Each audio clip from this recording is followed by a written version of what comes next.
Well, hey, you're here! You made it! Hoorah!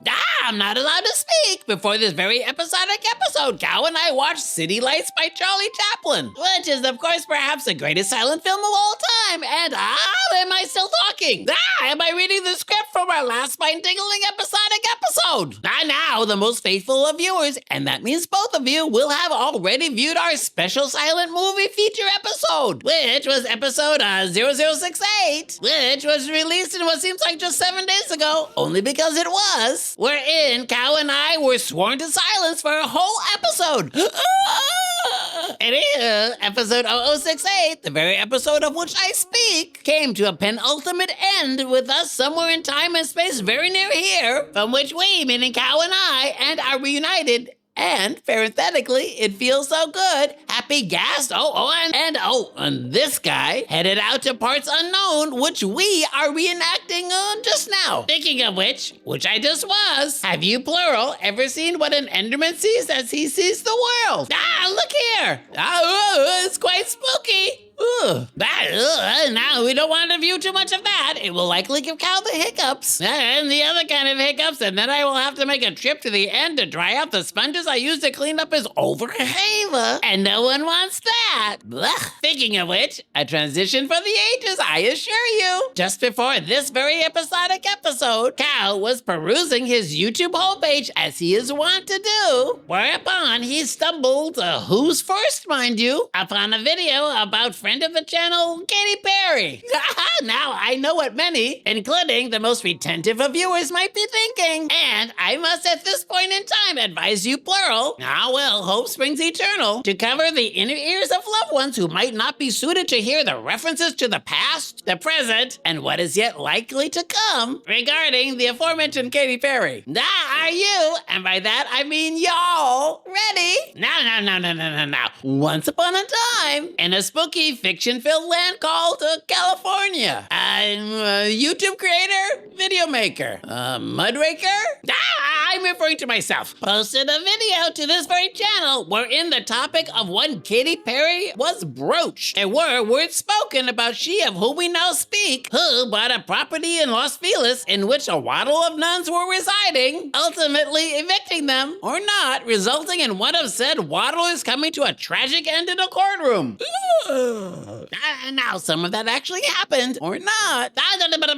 I will share a tale which Cow conveyed to me about one Katy Perry and the purchase of a property from an elderly personage who was in fact not a nun at all. Unbelievably, this second property was not at all ever a former convent. In fact, said old guy was Carl Westcott with 2 T's, who was, if he's lucky, still is the founder of 1-800-Flowers. Ask your grandpappy, who was a hefty 84 at the time. Here I refer to Carl and not your grandpappy, but maybe. Anywho, it turns out Katy Perry has a, quote, team, which includes her manager, who collectively claimed they legally acquired said property from the elderly dude, a $15 million Montecito mansion, by the by. However, the family of Carl Westcott argues that he was recovering from major surgery under the influence of pain medication and dealing with Huntington's disease, all of which impaired his mental capacity to understand the sale agreement. After Mr. Westcott tried to rescind the contract just days later, citing his health and mental state for his lapse in judgment and clarity, and his apparent oopsie moment, thereafter a years-long legal battle ensued.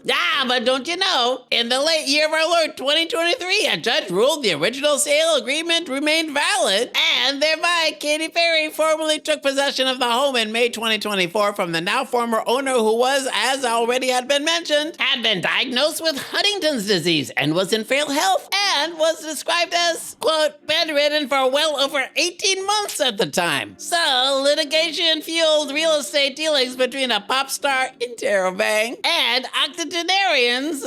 Okay, time gone by is time gone by, you may say, /shrug. Well, the reason this was of interest to Cow, and parenthetically I, was contained in a paragraph of text hiding in plain sight at the end of said tale. Are you ready? And here, I kid you not, you are ready. Now, Perry Perry's, quote, team is now seeking over $5 million in damages, claiming lost rental income over the litigation years, and expenses for repairing and restoring the property, including flood damage and structural issues discovered after the purchase. The old guy's family disputes both the damages and Perry's claims, maintaining Carl never intended to enter the sale under the circumstances that prevailed. So, seeing as that neither Cow nor I are real estate owners, nor are we of a vulnerable age, we are therefore safe from the friend of the channel of whom we speak. But may we humbly and modestly suggest that you, plural, keep your beloved grandpappy from rolling up his hospital gurney to any of a number of upcoming Katy Perry gigs. Just saying.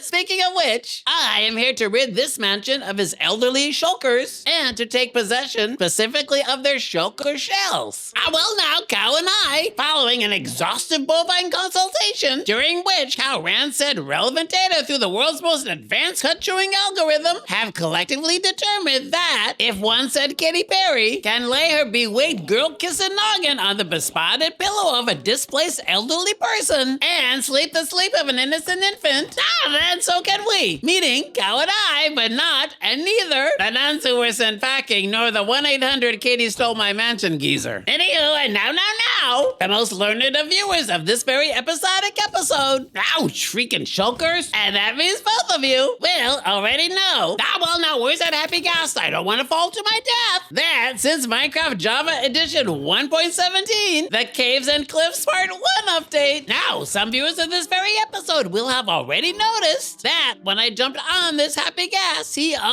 neutralized the effect of the shulker bullet, and thereby saved me from dying at the end of a tragic fall to my death, only to be found in the future in the center of a Kentucky yard sale. Anywho, speaking of long overdue tragedies and such, we were talking about the Caves and Cliffs Part 1 update, which was released June 8th in the year of our Lord 2021, which made shulkers, renewable, and which therefore put an end to the Hermitcraft style resetting of the end. So, it is our intent that we neither displace nor dislodge nor kick to the curb nor show the nuns the door the two shulkers which happen to be hanging out near the front door of this very N-City mansion. Thereby, it is, dare I say, possible that said shulkers can respawn more shulkers in the future. And now, onto the task at hand, which is to evict shulkers from their shells, and thereby from this mansion, Katy Perry style.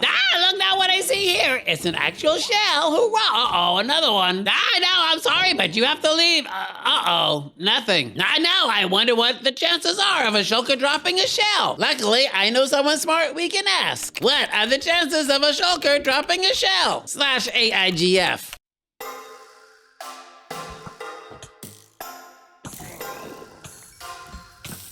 The probability that a shulker will drop a shell in Minecraft Java Edition is 50%, which is a 1 in 2 chance. Well, now that is good to know. And I would add, if I may, that if I had looting 3, then said drop rate increases to 68.75%. Now that is neither here nor there, because I will have you plural know that my goal is just to get 2 shulker shells, which I can then use to make 1 shulker box. What the jumping Bahosaphat is going on here? It would appear, to the naked eye, mind you, that I am in fact now invisible. I believe I picked up an arrow of invisibility somewhere along the line. And it must have bounced off the shulker when it was closed, and then it hit me on the head, resulting in me now being invisible. Now, I wonder if I can lure the happy guest over to me, even though I'm invisible. Now, how long do those arrows of invisibility last? I can't... hey, here I am, as handsome as ever, if I may say so myself. And I do. Now, I laugh because narcissists are funny, or a threat to democracy. Take your pick. Now, I will say, as the most faithful viewers of this channel will have already noted, this channel, the channel of which we speak, and this location, by the by, being the end and all, is neither a place for controversial topics nor pseudo-tribal signaling. It is, however, inasmuch as, and evidently, a place for a couple of Endermen who are about to lose their heads with an unimaginable self-destructive wave of unbridled rage and ultimately, dare I say, regret. Hey, here, look, another shulker shell. Hoorah! No, I didn't know I could pick it up without getting off the happy gas. That's quite good. Now, well, it would appear that I am quite lucky that Enderman cannot teleport to the happy gas. Now, let us not put any ideas in the heads of Minecraft developers. Ah, hey, Cow, did you miss me? Here I am. I'm about to come in for a landing. Oh. No, not this way. No. It's not so. Oh, okay, here we go. Ready?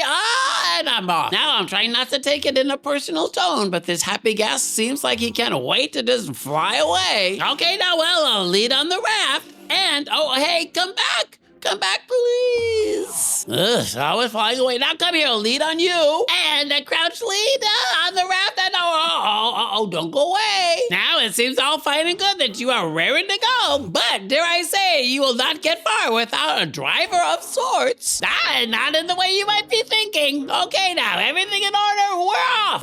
Again, I say, not in the way you might be thinking. Well, now, these insinuations might eventually get tiring. No. If I may, for just a moment, break the fourth wall, which I will have you know is not part of the fourth estate, mind you, to address potential rumblings pertaining or not to some misidentified and miscategorized, quote, gendered position taken by me in reference to friends of this very channel, such as the aforementioned Katy Perry, Mariah, I don't know her either, Carrie, and a brief dalliance with no, we're not going to your concerts, Jennifer Lopez. And no, J-Lo is not a de facto double-barrel name. On this topic, I will say two things. Number one, gender is a construct which is to be broken down as a sentence which was spoken into a microphone by someone. I don't know who, but it likely is apropos at this very moment in time, or not. And number two. Where to begin? Now the most faithful viewers of this very channel, and that means both of you, will remember various episodic episodes in which the name of a potentially average/random person with the name Elon was spoken aloud. We mustn't speak that name more than 3 times because how well you know, which also refers to that Zuckerberg guy. I will take a moment to shovel another pile of syllables upon his wiry, spindly, melon-noggled person by saying that bizarre stunt wherein he had the obtuse lack of foresight to be seen in gym attire on a stage next to Diplo and his inflated arms. Well, maybe it's time to lay off the curls, just saying, with what can only be called the most kick-me-in-the-face looking Tweedledee and Tweedledum plastastic glasses I have ever had the misfortune to lay eyes upon. And did I mention a friend of the channel, Arnold Schwarzenegger, might have been there, which is not his real name, mind you. Don't look it up. The real one, I mean. But yeah, there's that. Anywho, it is, in fact, my personal position of privilege, which I here adopt to decide who becomes a friend of this channel, as it were, naturally. Now, Cal, I will say sometimes you, and perhaps I, can be a bit long-winded, which currently is quite a dangerous prospect, in that the House of the Mouse will/might, quote, suspend you from appearing in future episodes on this very channel. I have it on good authority that their reach is quite long. Not to mention, that guy you are sharing the raft with looks a bit like Uncle Walt, which, to put in a historic perspective, let us turn our collective eyes back to 1938, when said Walt personally hosted German filmmaker Leni Riefenstahl at his studios on Hyperion Avenue in Silver Lake, which in fact occurred shortly after Kristallnacht. So there's that, which we will have to ponder at another point in time, since sadly, due to Cal's bone-chilling separation anxiety, it's time for us to say our goodbyes. Goodbye, so long. Say bibbidi-bobbidi-bye to the happiest place on earth. Don't scenes, don't so.